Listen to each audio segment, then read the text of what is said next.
नमस्ते।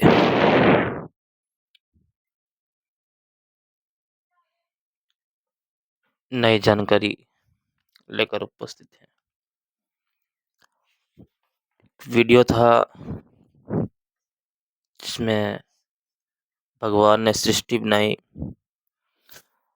उसके बारे में ही कुछ बात करेंगे। पिछली वीडियो में ज़्यादा बात नहीं कर पाए थे। वीडियो ज़्यादा लंबा होने की वजह से कुछ बातें छोड़ दी गई थी। तो भगवान ने सृष्टि बना दी।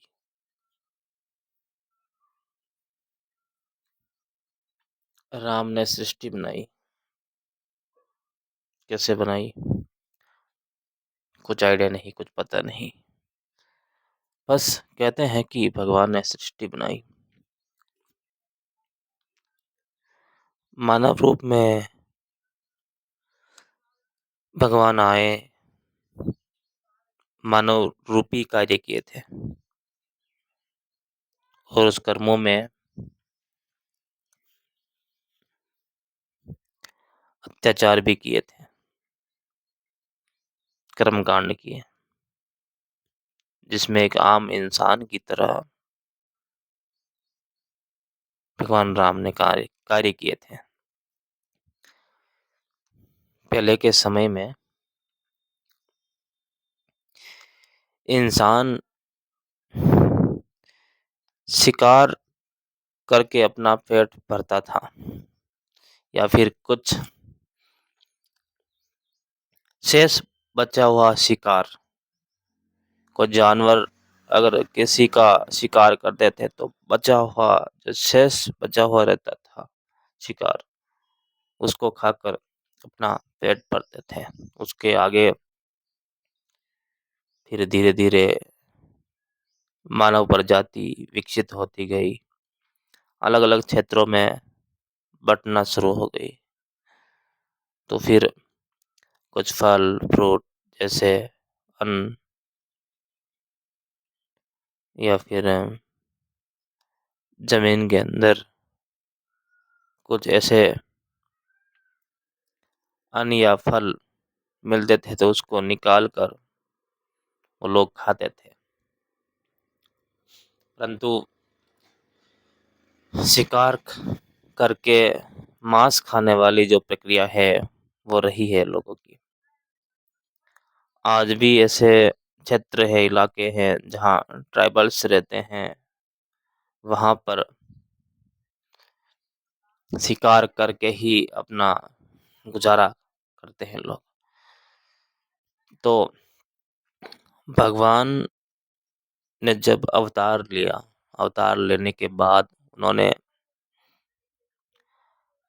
कदाचित ऐसा नहीं सोचा कि विकसित जब होगा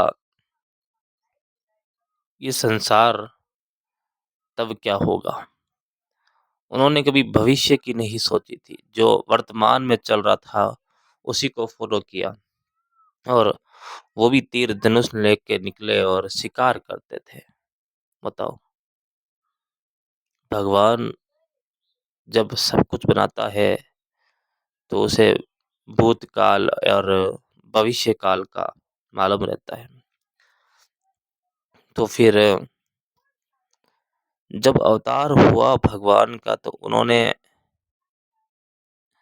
क्यों नहीं विकसित की और लोगों को बढ़ाया? क्यों नहीं इलेक्ट्रिक साधन बनाने में हेल्प करी? क्यों नहीं शिक्षा की और लोगों को धकेला? क्यों नहीं? जो चीज़ मानव प्रजाति के लोग जो है,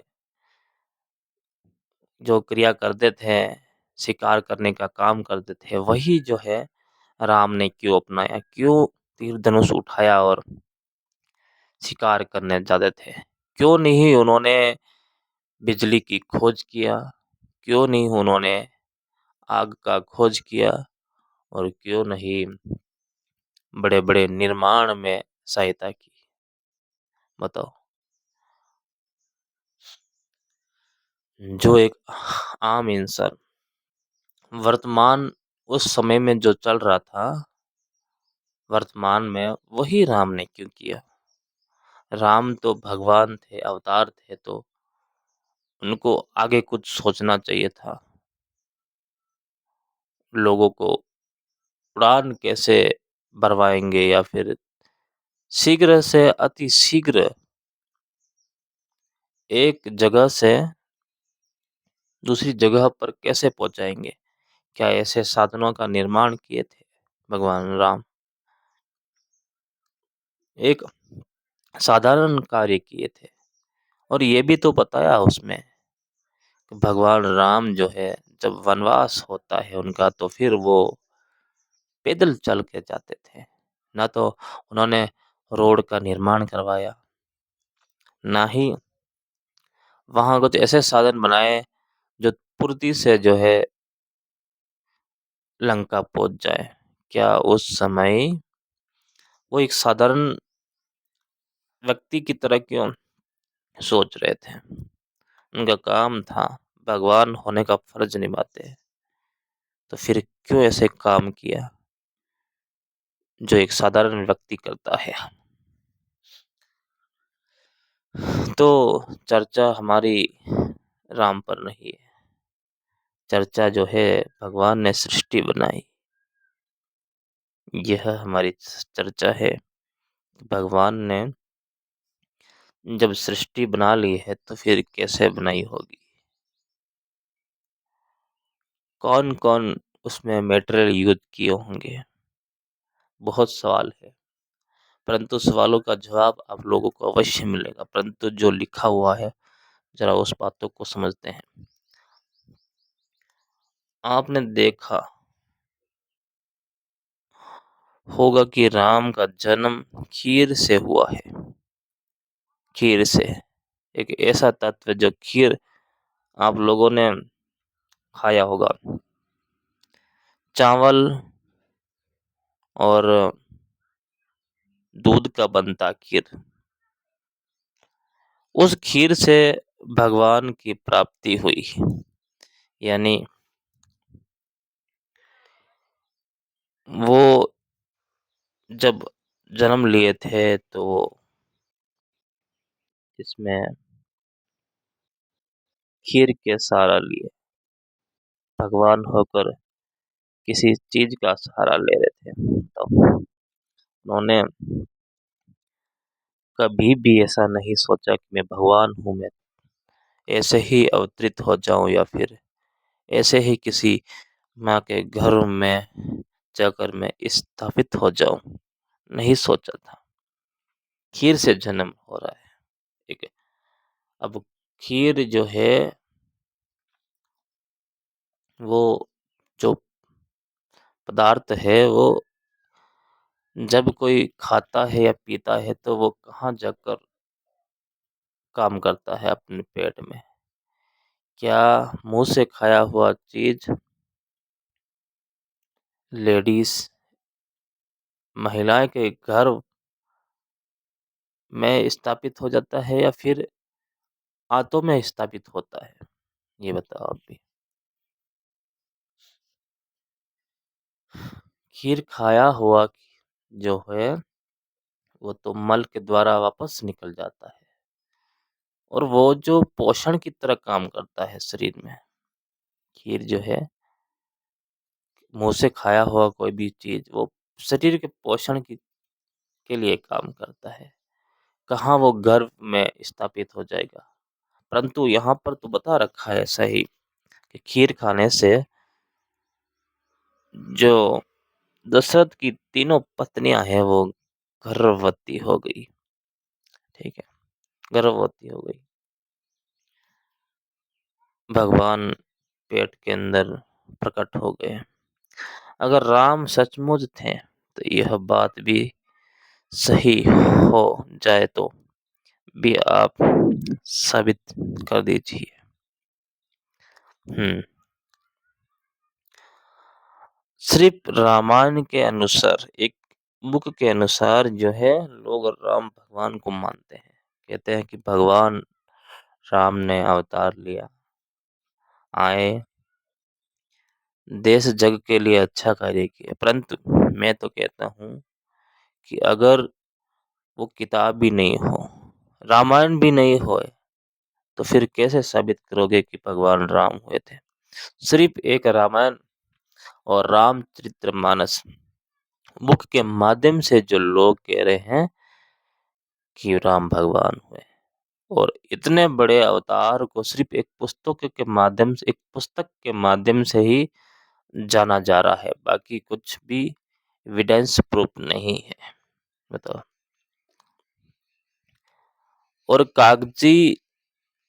कागजी के ऊपर शब्दों को लिख देना किसी के बारे में, क्या यह बात सच हो सकती है कि भारत में या फिर भारत से अन्य किसी क्षेत्र में ऐसा महापुरुष हुआ हो जिसका अर्थात भगवान होता है और वो कल्याण करने के लिए अवतार हुए हैं?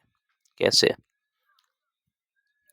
उनके कुछ कुछ चमत्कारी तत्व नहीं दिखते हैं, कुछ ऐसे स्थल नहीं दिखते हैं जहां पर चमत्कार हुए हैं भगवान राम के द्वारा। बस एक चीज दिखती है हमें, ये रामायण किताब, और इसी आधार पर लोग जो कहते हैं कि राम हुए हैं। पर कुछ कुछ एविडेंस के माध्यम से तो यह मालूम चलता है कि रामायण काल्पनिक है और राम भी काल्पनिक है। और राम के पिता की आयु 60,000 साल बता रखी है, तो ये कैसे हो सकता है? किसी भी व्यक्ति की आयु 60,000 वर्ष की कैसे हो सकती है? ये बात सुनकर आप लोग हैरान नहीं होते होंगे, क्योंकि आस्था एक ऐसी चीज होती है कि लाखों करोड़ों अगर साल किसी व्यक्ति की आयु बता देंगे, तो भी आस्था जो है व्यक्ति को हाँ करवा देगी कि हाँ ऐसा हो सकता है, किसी की आयु इतनी हो सकती होगी। परंतु रिसर्च के द्वारा भारत में किसी भी ऐसे मानवीय इंसानों की चेकिंग डेटा निकाले तो फिर इतनी आयु किसी की नहीं मिली है आज तक। 60,000 वर्ष की आयु आज तक नहीं मिली है। तो फिर ऐसे कैसे व्यक्ति थे जो ये 60,000 वर्ष की आयु तक भी जीवित थे, और उस वक्त जो है पुत्र प्राप्ति हो रही है? ठीक है, हो गई, अच्छी बात है।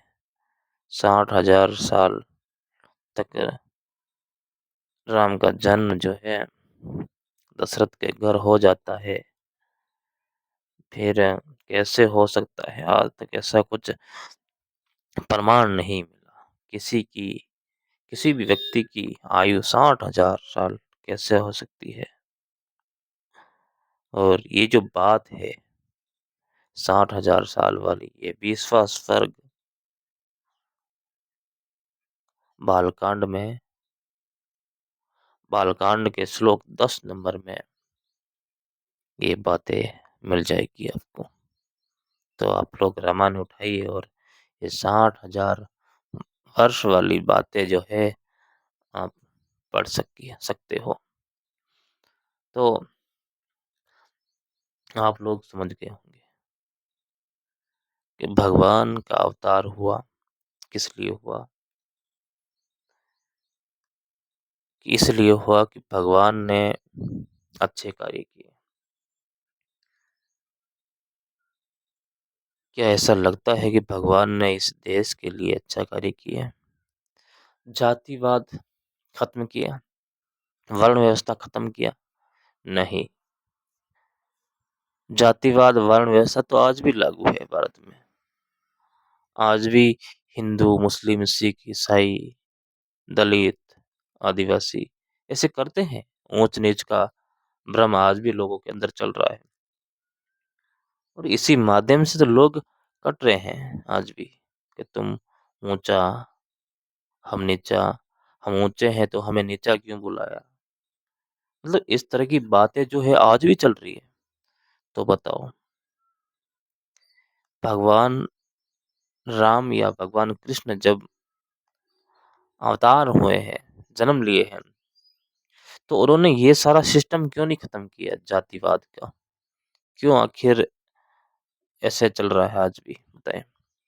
भगवान होते तो भगवान भगवान का कहना तो हर कोई मान लेता है ना। सारा सिस्टम भगवान के हाथ में है, तो भगवान हर जीव के अंदर विराजमान होता है, बैठता है। तो फिर उनकी जो बुद्धि है वो चेंज क्यों नहीं कर लेता है? क्यों नहीं एक समान बुद्धि रख ले भगवान की, हम सब एक है। मुझे ऐसा प्रतीत होता है कि भगवान की बुद्धि से लोग काम नहीं करते हैं। लोग जो है अपनी मति अनुसार ही काम करते हैं। भगवान होते तो भगवान चुटकी में, एक चुटकी में सारे लोगों को चेंज कर लेते हैं। भगवान में शक्ति होती है ना, तो शक्ति के आधार पर चेंज कर लेते एक चुटकी में। द माइंड को चेंज कर लेते, सबको एक समान मानने वाले ऐसे माइंड को बना लेते हैं। परंतु नहीं बनाए, अलग अलग सबके दिमाग चल रहे हैं। कोई हिंदू, कोई मुस्लिम, कोई सिख, ईसाई, दलित, ऐसे तो कर रहा आज भी लोग। कहाँ धर्म, कहाँ पर मिटा आज ये वर्ण व्यवस्था, ये जातिवाद? नहीं मिटा, आज भी लागू है भारत में। मुझे ऐसा लगता है कि मिटेगा भी नहीं, क्योंकि कोई सर्वशक्तिमान भगवान होता तो कब का मिट जाता। सर्वशक्तिमान भगवान नहीं, यहाँ लोगों के राज चलते हैं, इसीलिए देश बटे हुए हैं। एक क्षेत्र इलाके से कोई दूसरी ओर नहीं जा पाता है, जाने की चेष्टा करेगा तो तुरंत मारा जाएगा। ऐसी ऐसी चलता है। तो इस बात को यही विराम देते हैं।